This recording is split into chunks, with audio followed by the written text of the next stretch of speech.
All right, we're back again. If you've just watched CBTV episode 5, this is right after CBTV episode 6. We've been filming for 8 hours, so... Except we have no guests this time. One of our guests is in I heard that.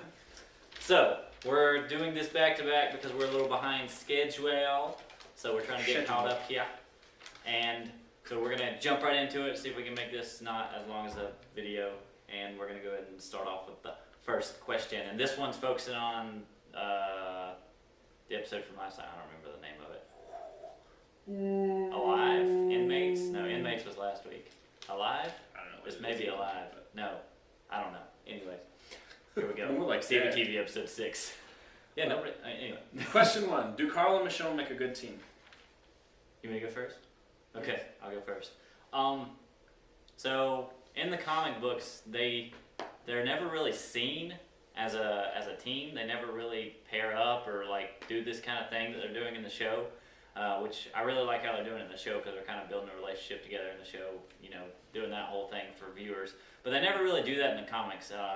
Michonne's kind of her own character, and she kind of builds relationships with like Tyrese and this other guy that she meets later and like other people. She doesn't really do anything with Carl in the comics. So I think if they paired up in the comics, like right now, that would be a really cool team.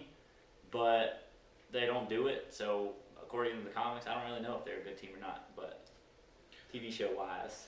I think that they're a very good team.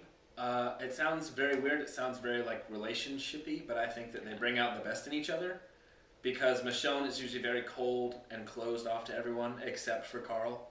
Yeah. And I actually wasn't even thinking about this, but I saw a post on Tumblr, and it was when Sophia had gone missing, and Carl was talking to Carol. And he basically told her Sophia's dead, and if you believe anything else, she's not in heaven, and she's dead, and she's just gone. If you believe anything else, you're an idiot. So when I did that bad lip reading where they're sitting in the thing, yeah. It was like, they call me a cheesy bird nest. And then it was a post from this last episode, and he was like, well, maybe Andre and Judith are somewhere together in heaven. Yeah. And I thought that was really nice. Like, clearly, Carl is like happier around Michonne, and Michonne seems happier around Carl. They seem like a very good team together, and they also can clearly get stuff done. Yeah, which could be bad, it could be good, because usually when characters get filled up like that. Anyways, question 2: who were the mean old men in the house while Rick was asleep, while he was trying to take his beauty nap? Who were the men that came in and interrupted it?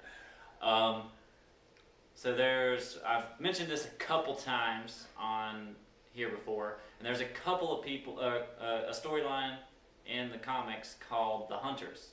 And the Hunters are basically this cannibalistic group that take, I think it's Dale in the comics, take him hostage and end up like eating part of him, and they have to the group has to come in and find them and slay them out and everything like that. So I think that these men could possibly be like hunters, part of the Hunters, and they're kind of just like throwing them into the storyline. I don't think they're going to go in depth and do the whole storyline that's in the comics because it takes up a little bit and it's kind of like a filler storyline, but I don't think they're going to go through with that in the show. So I think they might just be trying to like throw these guys in to be just like a small threat and just like shortly do that story, but that's who I think they are. From a TV show perspective, I also think that they could be the Hunters from a comic perspective. From a TV perspective, I have to say that I don't think that they're anyone. I think they were just meant to get Rick and Carl and Michonne out of that house, otherwise they would have stayed for a lot longer. I think they were just a plot device that was used because you never saw any of their faces. They never really said anything like, oh, we have our camp that we got to go back to. Like, they never said anything. You saw like two faces. You didn't even see the third guy's face. Or you saw the guy in the toilet. Like it wasn't anything. But they weren't like anybody big. So I think that they were almost nothing. I think that they were just a plot device used to get everyone out of the house so that they could eventually find where everyone else is going on the train tracks. Question number 3. Is Abraham trustworthy, and will he hurt or help Glenn? So it's kind of a double-loaded question. So in the comics, Abraham is completely trustworthy. He's a bad A. He's awesome. He's very, very helpful. So I think yes, he's trustworthy. And will he hurt or help Glenn? I think he's gonna. I don't think he's gonna do either. I think he's just gonna kind of. Where'd you go, Chris? I think he's just gonna kind of be there. I don't think he's gonna really. I mean, he might help Glenn like slay out walkers and stuff like that, but I don't think he's gonna help him in the sense of like having detective or tracking skills and being able to find Maggie any faster than if Glenn was on his own.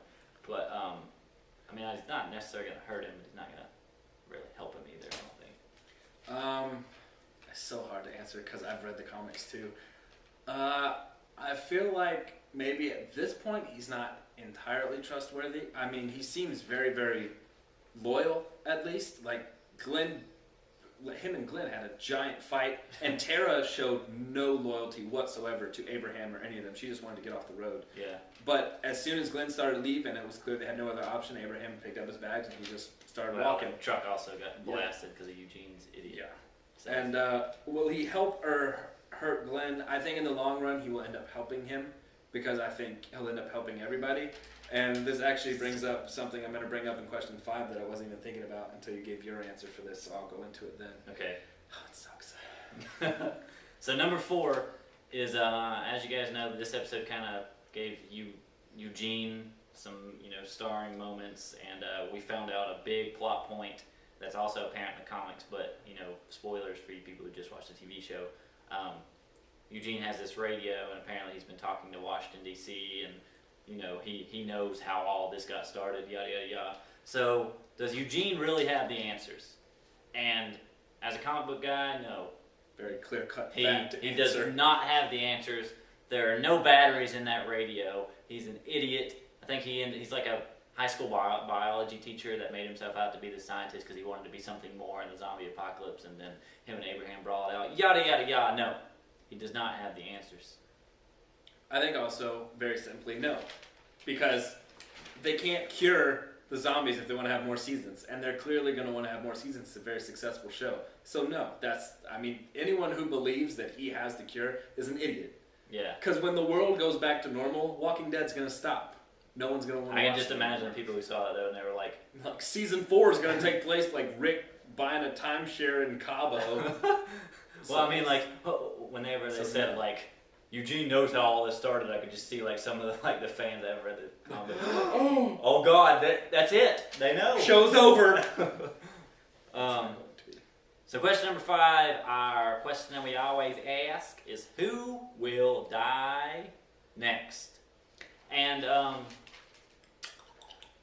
So since I'm going to focus on this episode right now and not the episode with, Sasha and Maggie and Daryl and Beth and all them, I'm going to focus on the episode with Rick, Michonne, and then Tara and Abraham, Eugene, Rosita, and You can say like any character though. Yeah, I mean, I want to, but I want to focus on like these characters, like out of these characters, who I think is going to die. And I don't think that...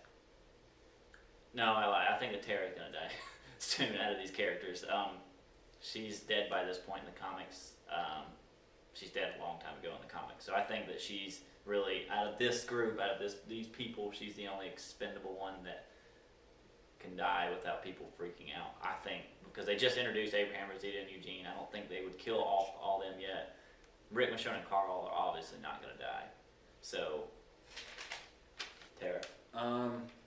I don't think Tara, because she seems like a new addition to the cast. Like, she was on Talking Dead. She's been very like into the cast. Like, she's not just some supporting character. Yeah. So I think she's going to become ingrained to the show.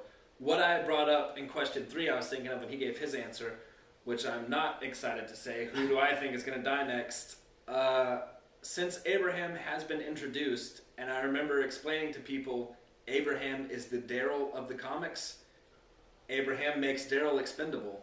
And if you watched the last episode of CBTV, you know that Norman Reedus got hired for a new Robert Kirkman show called Air, and he is the main character. It starts shooting this fall. And he won't have time to do that show and his duties on Walking Dead. And so I think with the introduction of Abraham, this new kind of gruff redneck guy that everyone kind of hates at first, but then he becomes very loving and everyone really likes him in the group, I think that he makes Daryl expendable. Yeah, I think they're which trying to bring sucks. Abraham in here and bring like the comedy with him, as long with the the roughness and the toughness, like kind of like Daryl is. They're bringing I Daryl's mean, character to obviously, females and males alike probably aren't gonna like Abraham as much as they like Daryl. That's obvious. It's Norman Reedus compared to Michael Cudlett's. Like, those names weigh a lot differently. But I think they're building up Abraham in a way to where they can. Yeah, I agree.